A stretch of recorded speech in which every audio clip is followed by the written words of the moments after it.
There are forms of service that happen after the sirens stop, not rescue in the dramatic sense, but recovery, dignity, and the quiet work of honouring the dead. In Israel, one of the most well-known volunteer groups for that work is ZAKA, a Hebrew acronym commonly associated with disaster victim identification and post-disaster recovery. Their mission at its core is simple to say and almost impossible to do: to ensure victims are identified and treated with respect, and, for Jewish victims, that burial can follow religious tradition as fully as possible. This is the part many people don't think about. When a death is sudden, violent, or chaotic, families don't just lose a person, they lose certainty.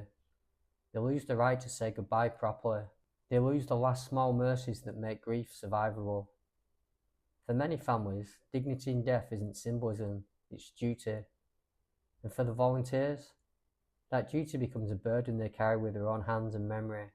ZAKA grew out of ultra-Orthodox volunteer efforts that responded to terror attacks and disasters, and over time became a structured organisation recognised within Israel's emergency response landscape.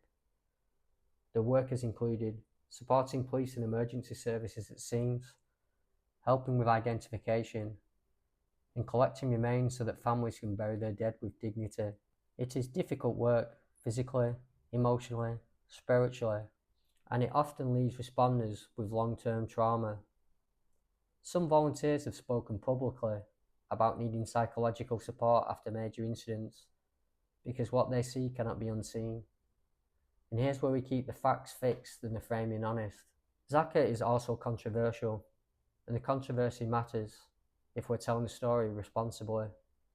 In recent years, ZAKA faced public scandal linked to its longtime figurehead and founder, Yehuda Meshi Zahav, who was accused of serious sexual abuse. Those allegations led to resignation and major reputational damage to the organisation. Separately, there have been reports and investigations raising questions about fundraising, governance, and internal financial oversight, especially around major crises.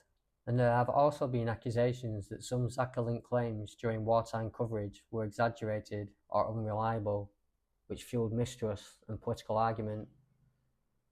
Those disputes do not erase the humanitarian reality of the work volunteers do, but they do mean we should avoid turning any organisation into a symbol of pure good or pure evil, because the most honest lens is this: in disasters, there are always two truths living side by side.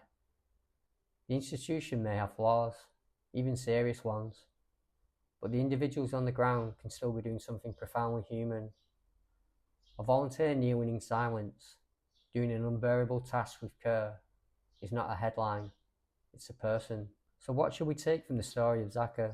That dignity can be an act of courage, that recovery work is part of public safety, even when it's invisible, and that respect for the dead is not only about religion, it's about humanity. At the same time, integrity matters. Organisations that operate in tragedy must be held to ethical standards, because public trust is not optional when people are grieving. When the world is broken into moments of disaster, who takes responsibility for dignity afterward? And how do we honour the work without ignoring accountability?